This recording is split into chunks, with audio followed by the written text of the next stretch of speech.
The Brotherhood of Evil. I just need to make this abundantly clear. I do know this team is already existent within the DC universe. I just need to make myself clear because it seems like whenever I make these types of videos, I get comments from people who are like, actually, this team already exists within the DC universe, and you would know that if you were an actual fan. It's just a fun mental exercise. That's all this is. It's just cool and interesting to grab characters from all corners of DC and try to make a new team or a pre-existing team out of that and make them a little bit different. That's all we're doing here. We're just having a good time. So with that being said, DC's Brotherhood, they're not going to be so much of a terrorist group the way they actually are in the universe. They're going to be more similar to maybe DC's mutants. The way I modeled the X-Men team, instead of being a Doom Patrol, I'm going to model DC's Brotherhood to be a little more like a mutant brotherhood and not the terrorist organization version of them. If the X-Men are a group of people that are founded by Xavier to essentially give them a safe space in society and to also want to teach the world that they're not dangerous to humanity, that they're there to coexist, then the Brotherhood is also a team that gives you a safe space, but their ideals, whereas at the end of the day might be similar, how they reach it are completely different. If the X-Men's goals are unity, the Brotherhood's goals is control and power, to teach the rest of the world that they are here to stay, but they are better than humans. We are enhanced. We are stronger. We are more worthy of being the master race on Earth. So with that being said, here is a roster of characters I came up with. The first character I'm going to start with here, and he would probably be the Magneto of the team, would end up being Dr. Polaris. In a way, this character is the analog of Magneto. He's probably the closest character DC has to a Magneto in the first place. He's also really intelligent and could potentially be a solid leader for a Brotherhood team. Even if his personality and attitude is not similar to that of a Magneto, I'm sure in a particular story you could write Dr. Polaris a little bit different, where he brings together all of these mutant type characters within the DC universe. Cheetah is another character I placed within the roster. Now, she might be more so on the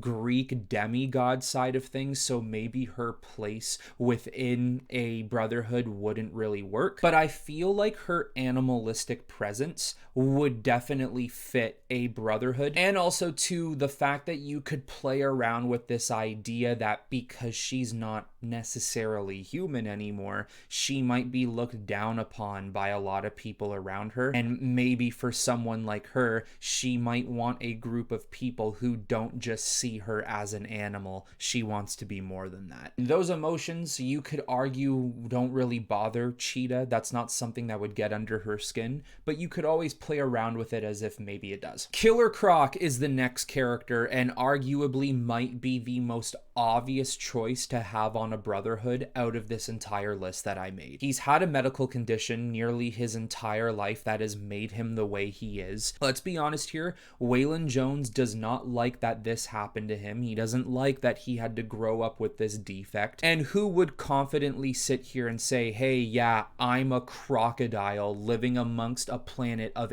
8 billion humans? Waylon Jones is someone who will have always been shunned from any type of opportunity. 100% was bullied in school. There's no escaping the defect he has, and it only gets worse as he gets older, because literally look at him in some comic books and other media today. The dude's a literal monster. I think it would take some convincing to get him to join a Brotherhood, because he would have this idea or this problem that there's no one who could truly accept me. But of course, the Brotherhood would accept him, and I feel like he would be a perfect fit. Another near perfect fit is Clayface, another guy who obtained his powers through accident and now feels not just like a monster but a freak. Someone else who feels like they will never truly be accepted among society, and even if they do, it's because they're hiding their true nature. They're morphing into a human state to hide the fact that there is actually something different different about them. Whatever other version of Clayface you take of him usually does not want these powers. He had a good life beforehand, and now this entire situation has taken that from him. I always talk about how Clayface is a very interesting character to me because he's a misunderstood villain. He's only acting out harshly because it's something he feels he needs to do. And I feel like you could convince someone like Waylon Jones or Clayface in general that, hey, they will never accept you, but we will accept you. And when we finally gain control of the world the way we want it to, they will have no choice but to accept and revere the Clayface. I also placed Copperhead part of this roster, which in all honesty to me kind of feels like the Toad of DC's mutant world. For example, when I pictured the X-Men movies, when I look at X-Men 1, Magneto had a couple of like right-hand men. He had Mystique, Toad, and Sabretooth. I imagine in this world, Dr. Polaris being the Magneto, Copperhead would be the Toad. Next character is Count Vertigo, and there's two big reasons why I threw him in here. First of all, Count Vertigo's power just feels like something that a character would have on an X-Men or a Brotherhood team. His abilities feel very mutant-like. But I also drew a parallel from Vertigo to Magneto as well. Vertigo is like the ruler of his own country, and Magneto has had experience ruling his own country as well. I'm not saying Vertigo would uproot the spot of Polaris as leader. I mean, he possibly could. If some of you out there feel like Vertigo could be the leader, by all means, place him in that slot. But regardless, those two comparisons, they really convinced me to put Vertigo on this roster. Next character is Dr. Light, and we all know the history. The typical scientist gets exposed to alien tech or unknown variables and becomes superpowered. And in this case, he gained powers to drain energy and was locked away in a room or a cell for a time being, just in case he was a danger to the outside world. And in this case, I feel like he could be part of a Brotherhood, because it could be a situation of, hey, you have powers that you're scared of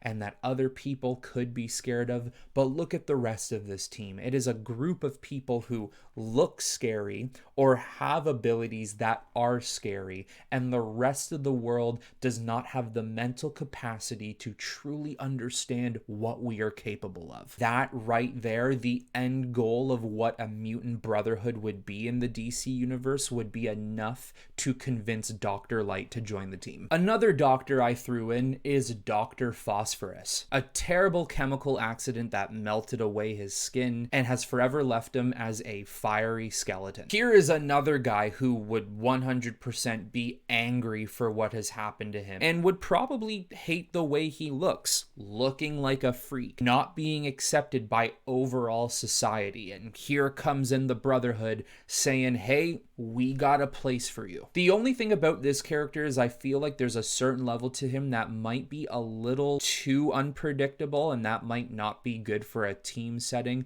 but I still thought I'd throw him in. Next character is Effigy, and I almost see this guy as a Pyro of the DC world, even though Effigy, I believe, has a lot more powers and is a lot more powerful. But he's had a rough life, an alcoholic father, a failed career as a musician. He was even tested on by the controllers, basically the vilified versions of the Guardians of the Universe, and was given his abilities. So he's going to have a lot of questions and a lot of things he just really does not understand about himself, and a Brotherhood could be that place for him. Giganta is another character I placed on this team, and mainly because of her ability to grow super big, something that might not be looked at too fondly amongst other people, and also the fact that she's had to go through a less than successful experiment to make her the way she was. I also feel like Giganta is a character that works really well within teams, and a Brotherhood team would be very well suited for her. I feel like Giganta, whereas nowhere near similar to Mystique, she could maybe act as the Mystique outlet for Dr. Polaris. Next is Golden Glider, who was suffering from a life life-ending situation with a brain tumor, and an altercation that not only took away the brain tumor, but also gave her abilities. And she also left that situation feeling ashamed of her brother. I feel like the Brotherhood would be a safe spot for Lisa to end up learning what she has now, the abilities she now controls,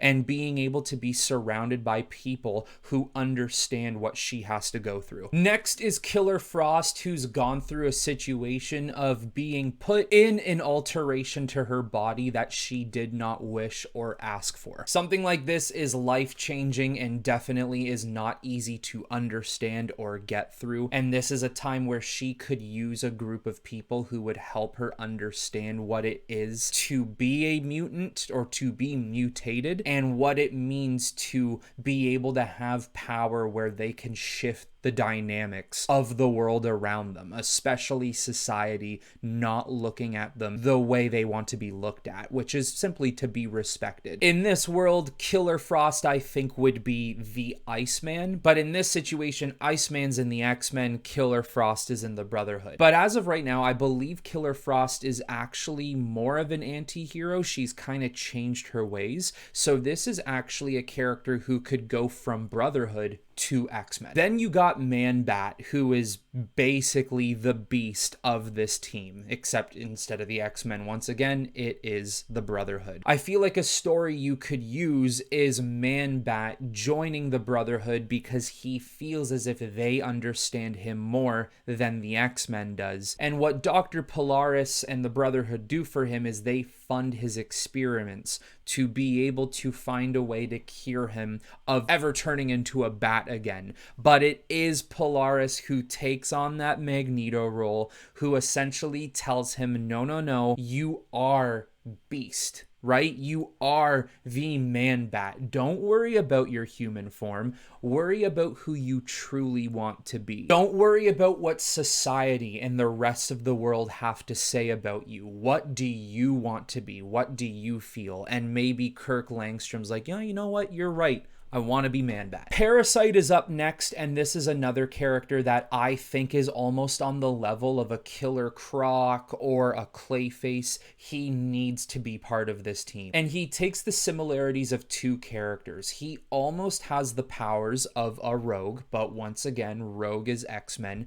Parasite is going to be on the Brotherhood. But I feel like he has the personality, he has the persona to be the Sabretooth for Dr. Polaris, another right-hand man of his. I feel like Parasite might agree with the logic and the plan of Dr. Polaris, but also at the same time, being on this team, he gets the opportunity to show the world how powerful and dangerous he can be, why people should respect him and not look at him as some sort of purple alien-looking monster. Next is Solomon Grundy, a character who's been roaming the earth for generations, and he's just been searching for his purpose. It would not be difficult to convince Grundy to be part of a Brotherhood. Literally, all you would need to say to the guy is friends, and he'd be like, friends? Grundy want friends? And boom, you have him part of the team. I also consider him to maybe be part of a mutant squad because, well, he is mutated, of course,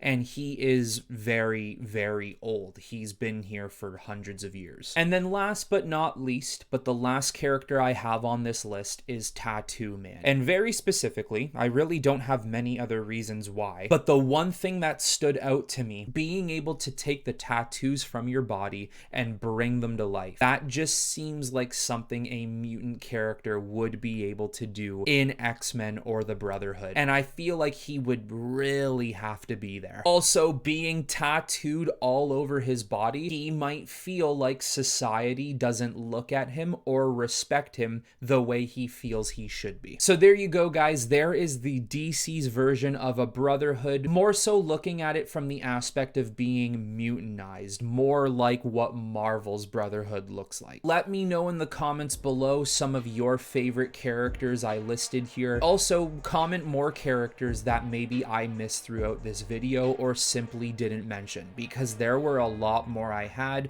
but to keep this video from not being 5 hours long, I needed to diminish the list a little bit. But that is all I have for you on this one, everyone. I hope you all enjoyed it, and until next time, I will talk to you all very soon.